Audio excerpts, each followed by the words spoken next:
Bien, en esta nueva edición de Salud Online, hoy vamos a dedicar nuestro tiempo a hablar sobre la ELA, es decir, vamos a profundizar en esta enfermedad conocida como esclerosis lateral amiotrófica, una enfermedad neurodegenerativa que además es progresiva y que afecta a las células nerviosas del cerebro y de la médula espinal.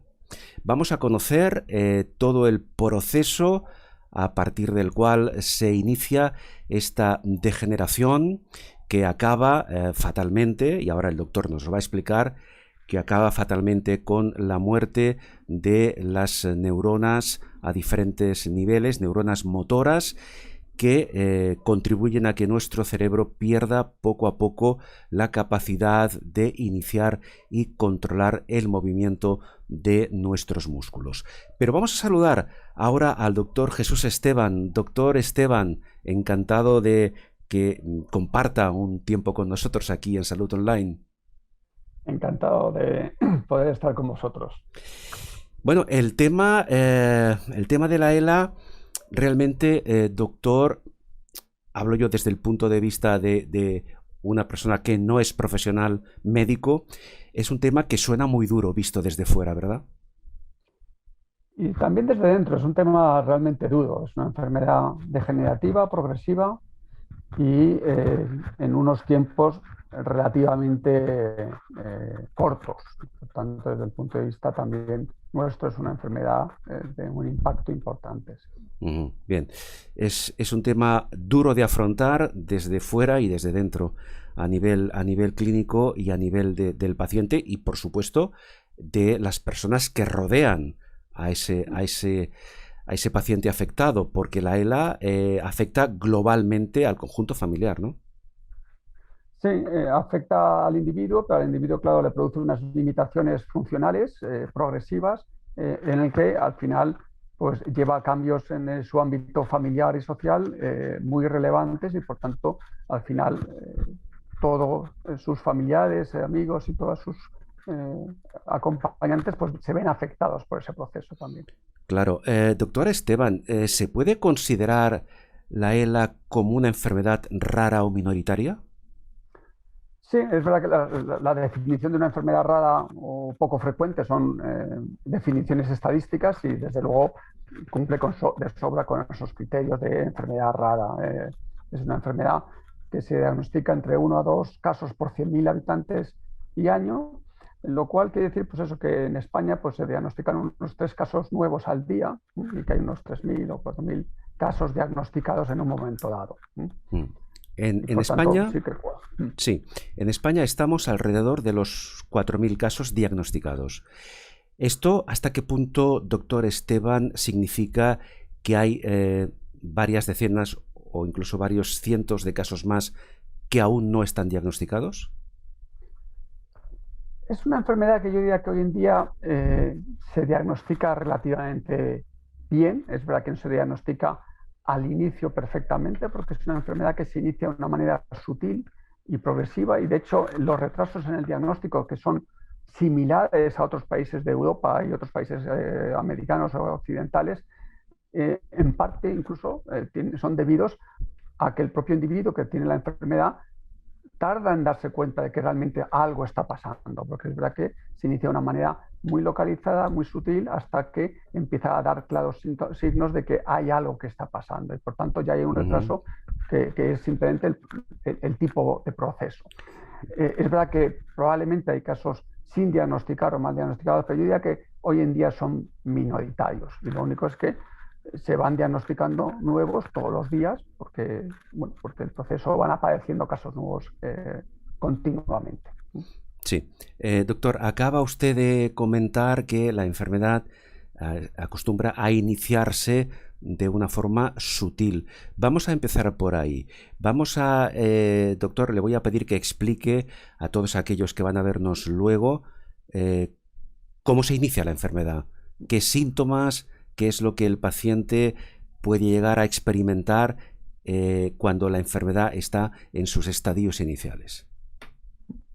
Bueno, como bien has dicho al inicio, es una enfermedad degenerativa de un grupo de neuronas muy específicas que llamamos neuronas motoras y que son las que controlan los músculos voluntarios. Y por tanto, cuando dejan de funcionar bien, lo que va a sentir el individuo es que tiene una pérdida del control de esos músculos voluntarios, bien porque tiene mayor torpeza, bien porque tiene mayor debilidad. Y una cosa que suele acompañar también a este tipo de procesos es que se produce una atrofia de esos músculos. La enfermedad no se inicia de una manera generalizada, aunque finalmente o es una enfermedad de un grupo de neuronas, pero siempre se inicia de una manera focal. Empieza por un grupo de neuronas y por tanto va a empezar por un grupo de músculos que dependen de esas neuronas.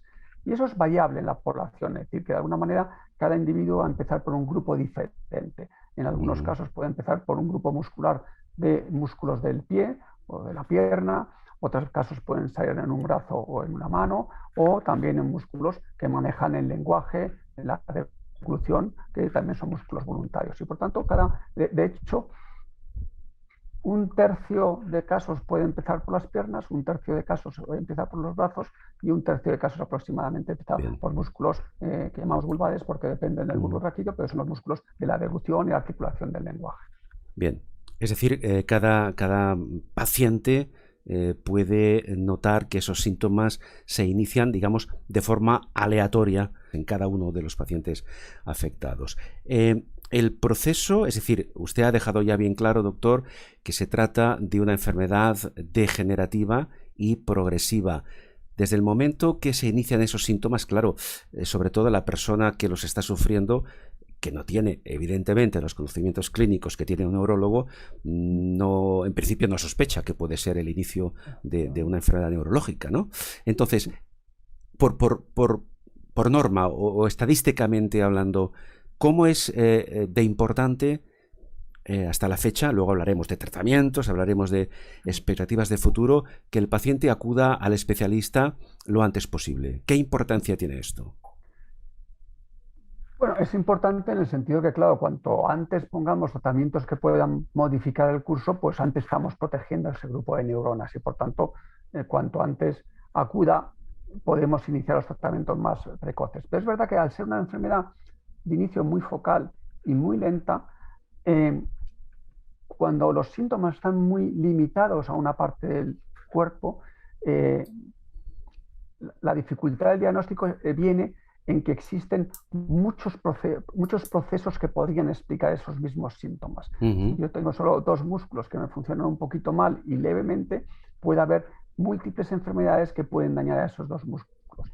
Desde una enfermedad de motoneurona, que en su inicio, pero otras enfermedades mucho más comunes que pueden ser daños en un nervio final o en algún otro tipo de proceso que nos es difícil diferenciar. Quizá los datos que nos hacen sospechar más el que puede ser un inicio de una enfermedad cuando está todavía limitada es que los músculos que vemos afectos no se limitan a un solo nervio, a una sola localización y son un poquito más extensos de lo que cabe esperar y que nos acompaña de otras disfunciones del ámbito de no suele tener dolor inicial, no suele tener problemas de la sensibilidad, no tiene otros problemas añadidos y eso alguna vez llama la atención el que cuando se daña un cable que va por el brazo o por la pierna, ese cable lleva parte que trae información sensitiva y parte que va a los músculos. Y por tanto, cuando se daña el cable en sí mismo, vemos que hay síntomas de las dos, de la parte sensitiva y de la parte motora. Mientras que esto, que es una enfermedad de esa neurona motora,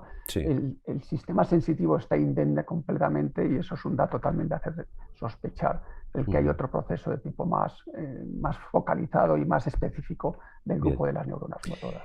Doctor Esteban, ¿cómo se diagnostica la esclerosis lateral amiotrófica? ¿Qué tipo de diagnóstico o de pruebas diagnósticas se realizan?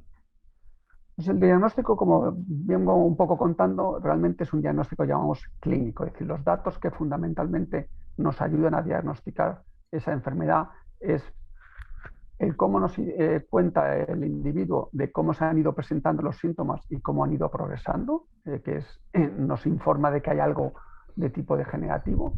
Y en la exploración clínica, el encontrar hallazgos que nos indican que hay una participación de lo que llamamos la neurona motora superior, que está en la corteza cerebral y que luego contacta con la inferior, y datos simultáneos de la afectación de la neurona motora inferior, sin que haya datos de afectación de otro tipo de sistemas neurológicos. Si eso está un poquito extendido más de lo que de la cuenta y veo datos de neurona motora superior y de inferior, ya empieza a haber muy pocas enfermedades que sean capaces de hacer eso. Ujú. El electromiograma, que es una de las pruebas más fundamentales que utilizamos, es una prueba en la que utilizamos dando unos calambritos en los nervios y con unas agujitas pinchándonos en el músculo para ver cómo responden, nos confirma la presencia de que a ese músculo que está más debilitado, el problema no está en el músculo, sino en cómo le llega el nervio al músculo, y por tanto nos confirma esos hallazgos de la neurona motora inferior y nos ayuda a excluir que los nervios que van por la pierna y por el brazo no están dañados, es decir, que transmiten la información de una manera correcta. El resto de pruebas que vamos a utilizar ya son pruebas que van muy dirigidas a excluir otros procesos que pudiesen iniciarse de la misma manera. Y por tanto, si yo pienso que puede haber una lesión inflamatoria o infecciosa, aunque fuese rara, en la médula, pues tengo que hacer un proceso de imagen para ver cómo es esa médula. Porque en la enfermedad degenerativa de la neurona motora, al degenerar solo las neuronas, las imágenes son normales, y no se ve una alteración en la imagen. Y entonces las solicitamos y las pedimos según qué tipo de otras enfermedades podrían explicar los mismos síntomas que tenemos para excluirlas. Bien. Lamentablemente no tenemos todavía un test en la sangre que nos confirme cuando yo sospecho que es una enfermedad de motoneurona, que estoy en lo cierto. Claro, eso, doctor, esa prueba todavía no la tenemos, Todavía no existe. pero nos avanzamos un poco a la siguiente fase de la entrevista. ¿Existen expectativas razonables de que en un periodo de tiempo más o menos breve podamos tener una prueba específica para tener un diagnóstico 100% fiable? ¿O estamos lejos todavía de esto? Sí, empezamos a tener biomarcadores que nos indican que hay un proceso de tipo neurológico que no es tan específico de la ELA porque puede ocurrir en otras enfermedades degenerativas neurológicas, pero que sí nos informan de que está habiendo un proceso degenerativo de las neuronas. Pasa que no es específico y por tanto no son todavía hoy en día suficientes para concluir que es una ELA. Y sí que se está avanzando mucho en la presencia de biomarcadores y yo creo que en los próximos años sí que probablemente tengamos algún tipo de marcador que nos informe, probablemente un conjunto de marcadores que nos informen que estamos ante una ELA.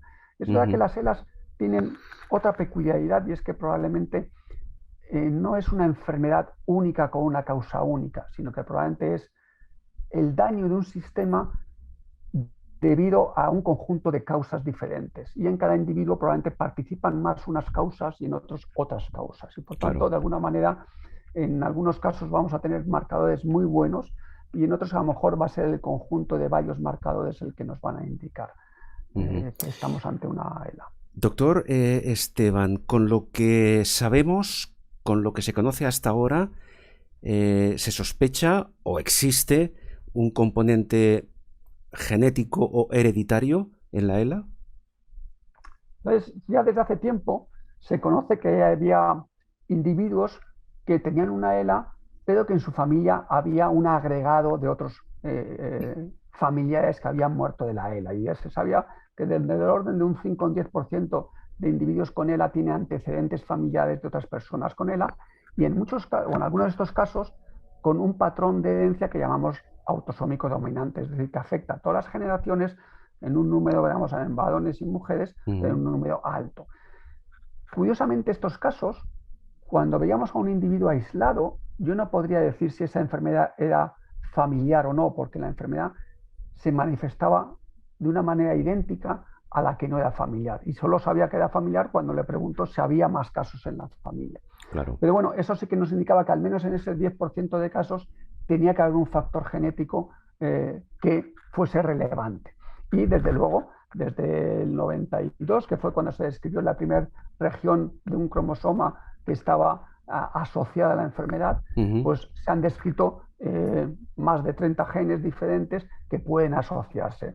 4 son los fundamentales, 4 o 5 los que son más frecuentes, o 2 quizás los más frecuentes, pero se van viendo más. Sí. Y eso explicaría un porcentaje relativamente pequeño de ELAs, como un 10, quizá un poquito más de porcentaje, porque algunos de estos genes sí puede aparecer de manera entre comillas, sin tanta historia familiar, pero con una expresión idéntica a los que no llevan esos genes. Es verdad que existen luego otros factores genéticos probablemente más complejos que podemos decir que son de susceptibilidad y probablemente en la mayoría de los pacientes, un porcentaje alto de pacientes, 50-60%, tienen variantes genéticas que le hacen ser un poco más susceptible a tener esa enfermedad siempre que aparezcan otros factores que la activen. Sí. Y esos no son tan hereditarios, esos son más complejos y no se pasan de padres a hijos de una manera como cuando tienen solo un gen muy importante. Sí, sí.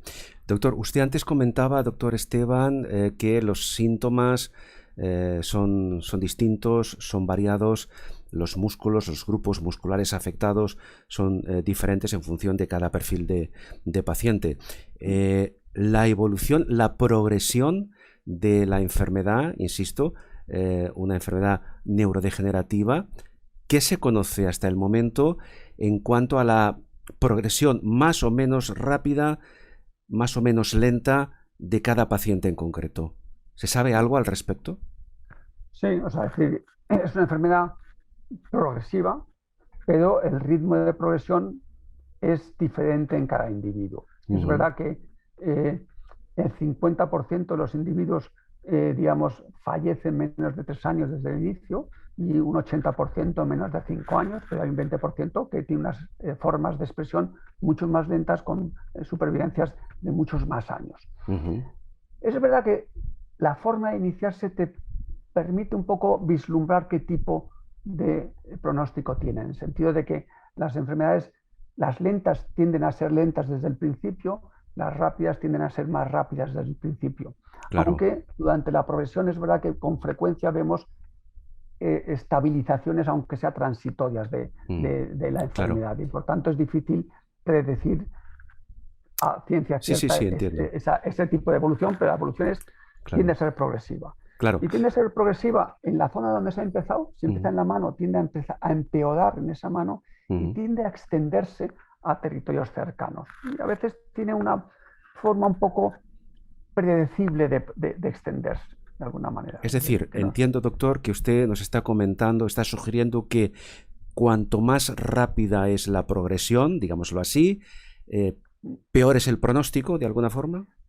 De alguna manera los pronósticos, digamos, o los datos que nos orientan sobre el pronóstico es en el fondo hasta hoy en día el tiempo al diagnóstico, en el sentido de que el diagnóstico dependía mucho de que la enfermedad haya avanzado suficiente para ver que no es otra cosa y por tanto de alguna manera las enfermedades más rápidas, más agresivas, se notan más rápido que no es otra cosa y que estamos ante una ELA, mientras que las que son más lentas, más limitadas, tardamos más en llegar a esa conclusión y por tanto ese ritmo, el ritmo de pérdida de función que vemos en el individuo es probablemente uno de los datos más importantes para orientarnos en cómo va a seguir progresando en el futuro. Claro. Doctor Esteban, Jesús Esteban, tenemos a un paciente diagnosticado, con un diagnóstico prácticamente 100% fiable. ¿Qué se hace con esa persona? Hablamos de tratamientos en este caso. ¿Qué recursos terapéuticos, farmacéuticos, farmacológicos tienen ustedes para intentar, entiendo, y luego hablaremos de los avances que se han producido, para intentar paliar en parte la progresión de esta enfermedad? Yo diría que tenemos fundamentalmente 2 tipos de tratamiento. Tratamientos que van dirigidos a los mecanismos que vamos conociendo en la enfermedad, que serían tratamientos etiológicos de por qué se produce la enfermedad. Y lamentablemente en ese sentido solo tenemos aprobado en Europa un solo tratamiento que haya aprobado que modifica el curso de la enfermedad. Y es un tratamiento que está ya aprobado desde en el 95, es decir, que ha llovido y no hemos encontrado otro tratamiento que mejore esa respuesta. Es un tratamiento de alguna manera no curativo que enlentece el curso de la enfermedad y por tanto que está bien establecido que modifica el curso de la enfermedad, pero no la cura ni la para. Por otra parte, tenemos otros tratamientos que sí han avanzado también mucho, son los tratamientos que llamamos sintomáticos, y es Incluso el tratamiento dirigido por una unidad multidisciplinar ha demostrado que mejora el pronóstico de vida y la calidad de vida de los pacientes en un grado importante. Tenemos tratamientos dirigidos a suplir ciertas funciones y, por tanto, conseguir con un método artificial la función que se ha perdido por ese grupo muscular, y otros tratamientos que van a suplir o que van a mejorar otros aspectos que se asocian a la enfermedad de una manera primaria o secundaria por ese fallo de las neuronas motoras. Entonces Claro. sí que disponemos de muchos tratamientos para limitar el efecto funcional que ejerce sobre el individuo que la padece. Cuando la progresión de la enfermedad va avanzando, esa paralización progresiva de los grupos, de los diferentes grupos musculares, pregunto, doctor, ¿es dolorosa para el paciente? Siempre se ha considerado que no es dolorosa, es decir, en el fondo es una enfermedad que no afecta al sistema sensitivo y, por tanto, de alguna manera no afecta a los sistemas sensoriales y no tiene dolor. Es verdad que cuando investigas un poco más a fondo sí que tiene ciertos dolores añadidos, probablemente de tipo secundario a la debilidad muscular que lleva una alteración en el método de poder desplazarse, moverse, que conlleva ciertos dolores, aunque realmente el dolor no es lo predominante. También a veces hay ciertos calambres musculares o ciertos tipos de problemas secundarios que pueden ser dolorosos y que tenemos métodos para manejarlos y tratarlos, sí. Pero digamos que, aunque siempre se había considerado que es una enfermedad, sí, entre comillas, no dolorosa, sí que hay cierto dolor. Yo diría que no es un dolor predominante, no es un dolor intenso, pero sí que puede acompañarse de cierto dolor. Progresión de la paralización de diferentes grupos musculares, precisamente a raíz de lo que comentábamos antes, de esa muerte de las neuronas cerebrales, pero ¿el paciente a nivel cognitivo se ve afectado de alguna forma?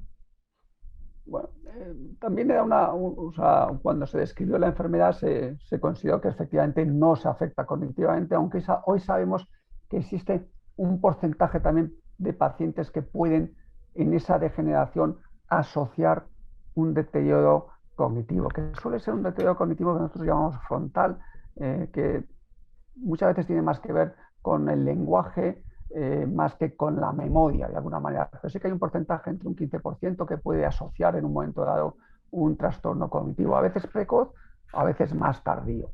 Y un porcentaje quizá un poquito más amplio, que no hay un deterioro cognitivo, pero sí que hay ciertos rasgos que decimos disejecutivos. O sea, que el cerebro en ese aspecto funciona bien, es capaz de coordinar bien, pero no está tan ágil como estaba antes. Y de alguna manera nos es importante conocerlo, porque de alguna manera nos ilustra de qué mecanismos están pasando en la enfermedad y cómo se están expandiendo para poder buscar los tratamientos curativos de la enfermedad. Doctor Esteban, para que nos hagamos una idea, ese tratamiento que usted ahora ha mencionado que está orientado, en este caso, no a curar lamentablemente, sino a controlar o a retrasar la progresión de la enfermedad, ¿funciona en todos los pacientes?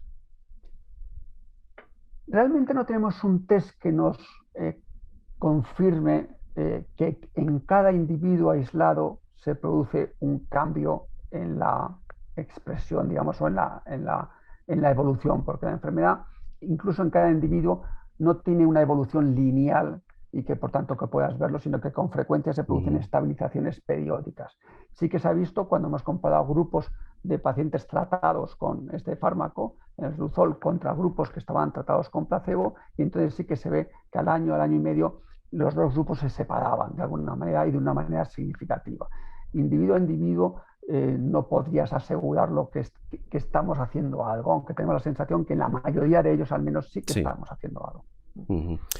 El otro día, doctor, veía en internet un vídeo grabado por un paciente diagnosticado de ELA y vamos a entrar ya con esto en el tema de de la investigación, de los avances que se están ahora produciendo y que se van a producir, esta persona, de manera muy resumida, venía a decir que no acababa de entender cómo, por ejemplo, en el caso del coronavirus, yo le transcribo lo que esa persona comentaba.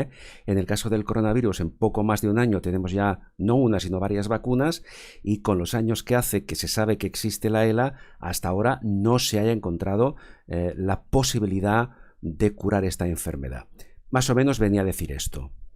¿Qué reflexión haría usted al respecto? Sí, bueno, te voy a poner varios ejemplos y para entenderlo. Es una enfermedad compleja en el sentido de que probablemente, como le he dicho, no hay un factor único que es el causante, sino que en cada individuo existen varios factores que terminan contribuyendo a la enfermedad. Y por tanto es verdad que probablemente no exista un tratamiento único para cada individuo, sino que en un momento dado tenemos varios tratamientos que vayan dirigidos a distintas causas.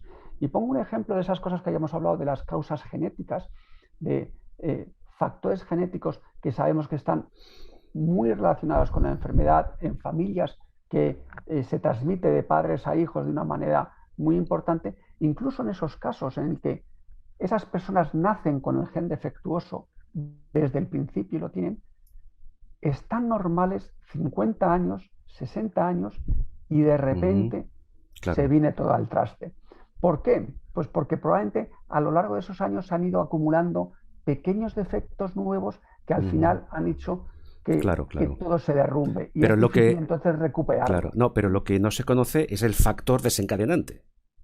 Se conocen algunos factores genéticos que sabemos en estos casos que es el primordial, pero sabemos que no es es imprescindible tenerlo en esas familias, pero necesita más cosas porque pasan 50 y 60 años y en algunos casos incluso 90 y no la desarrollan.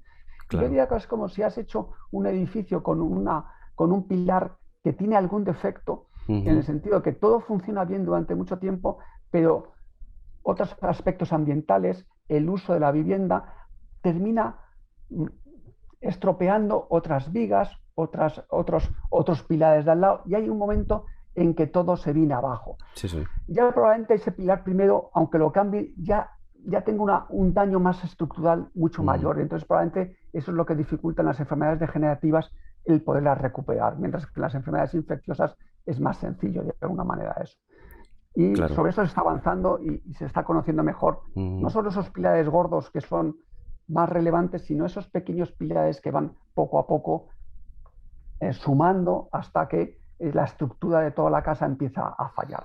Claro, vamos a entrar ya en la parte final, en los avances, en lo que ahora se está trabajando a nivel de investigación, cuáles son las expectativas de futuro, pero ya que hablamos de investigación y volviendo a hacer ese paralelismo que hacíamos, aunque son campos diferentes, en relación a este comentario de este paciente de ELA, que para completar su reflexión decía que, claro, el coronavirus ha afectado a miles, a millones de personas.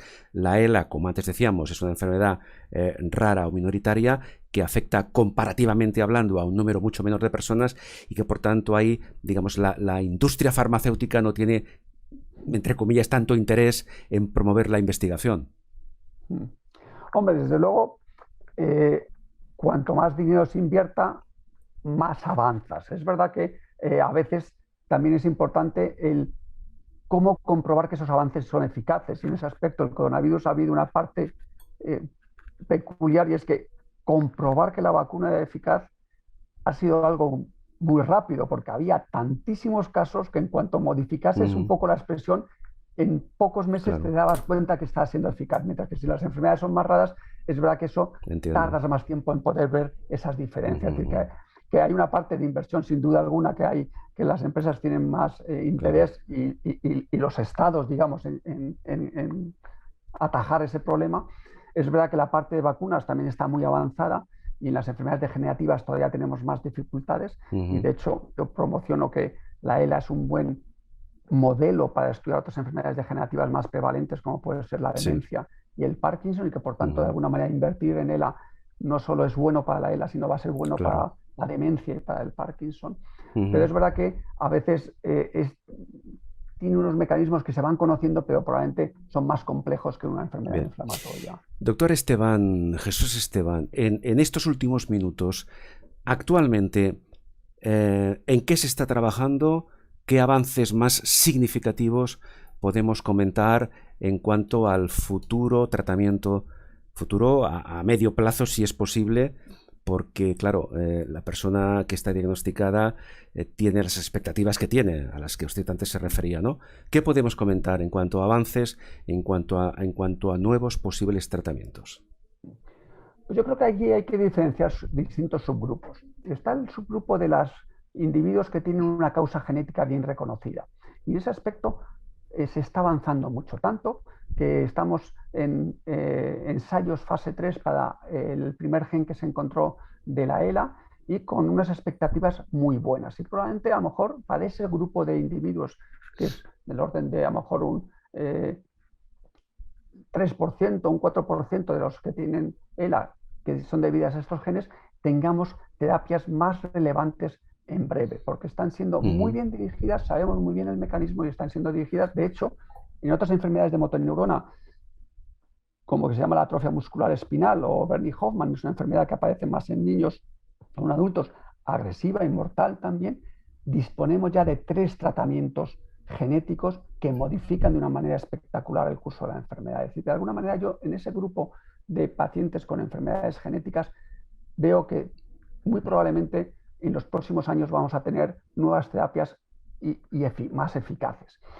En el otro grupo de pacientes también soy optimista en el sentido de que los mecanismos que estamos conociendo que explican la enfermedad y que sabemos que se suman, cada vez se conocen mejor y cada vez tenemos moléculas que van mejor dirigidas a esos mecanismos.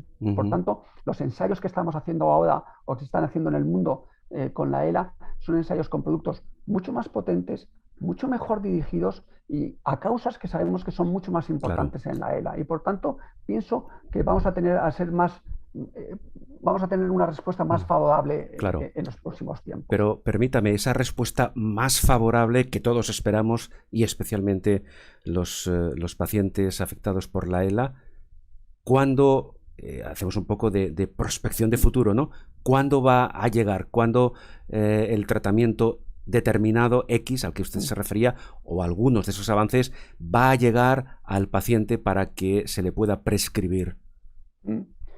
Bueno, el genético es posible que a lo largo del año que viene pudiese, si sale en ensayo favorable, pudiese empezar, aunque sería limitado a un grupo de personas con unas ciertas variantes genéticas específicas, y los otros, si salen positivos, de alguna manera el retardo en utilizarlos, hay un retardo para confirmar que lo que dice el ensayo es correcto, pero generalmente los retardos no son muy largos porque este tipo de enfermedades que llamamos huérfanas, se revisan estos estudios con una especial aceleración porque no tenemos una alternativa terapéutica buena y por tanto se aceleran esas respuestas en contra de otros productos que van dirigidos a enfermedades en que ya tenemos buenos tratamientos y bueno, van a mejorar, pero ya tenemos un tratamiento adecuado. Y por tanto, yo diría que es en tiempos breves, pero es verdad que lo calcularía en algún año. Doctor Esteban, vamos a concluir y para hacerlo le voy a pedir que desde, no solamente desde su punto de vista como neurólogo, sino también como persona, dirija usted una reflexión final, unas palabras a algunas personas que luego verán esta emisión y que lamentablemente hace poco tiempo han recibido un diagnóstico de ELA. ¿Qué reflexión les envía usted desde aquí, desde Salud Online? Bueno, les diría que es verdad que están ante una enfermedad que es importante y que por tanto va a cambiar el curso de su vida, pero también les diría que no están solos. Es muy importante, es decir, que primero es una enfermedad que no es brusca y que se instaura de una manera cambiante de un momento a otro, sino que nos permite ir adaptándonos a las nuevas situaciones y poder ir sacando partido a las cosas que tenemos y que no están solos. Y no están solos. En ese aspecto tienen a sus médicos que les van a atender o en las unidades, porque suele haber unidades multidisciplinares en casi todas las regiones y donde van a estar muy pendientes de mejorar todos los aspectos de su enfermedad y darle mejor posibilidad de vida, sino que también las asociaciones yo creo que hacen un papel muy importante en el sentido de que permiten encontrarse que no son únicos, que están apoyados por otras personas y que todavía les permite sacar mucho partido a la vida y con expectativas yo creo que optimistas de que podamos encontrar en los próximos años, por meses me parece un poco corto, pero en los próximos años sí que me parece que es razonable, nuevas terapias que vayan a ser más eficaces. Y a veces también hay que entrar un poquito a esperar en la suerte, porque alguna de esas terapias a lo mejor en un momento dado pegan un poquito más de petardazo que algunas otras que han sido más lentas.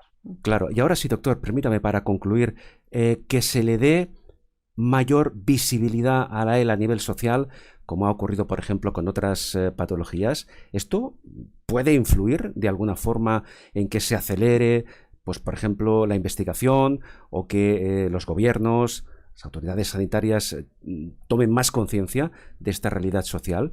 ¿La visibilización es un factor clave?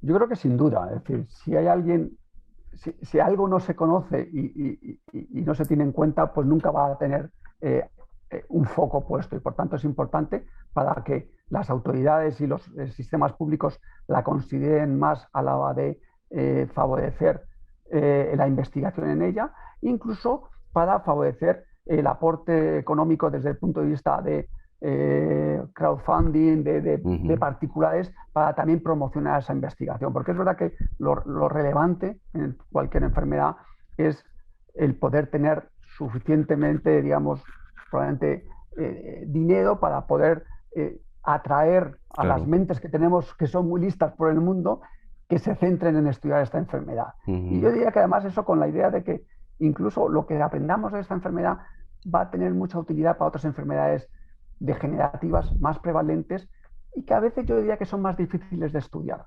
Porque medirlas son más difíciles, la demencia, el Parkinson, cómo evolucionan, mientras que la motoneurona somos capaces de decidir con mucha más claridad si un producto es eficaz o no es eficaz, y por tanto luego lo podremos expandir a las otras enfermedades, porque probablemente compartan mecanismos.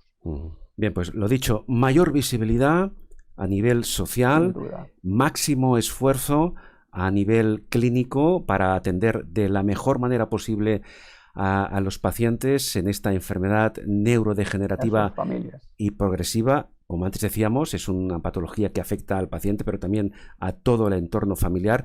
Y doctor Esteban, nos despedimos con ese comentario, esa reflexión, digamos, optimista, que no excluye la realidad social y médica en la que vivimos, pero que, como usted decía, abre una puerta de esperanza para los próximos años.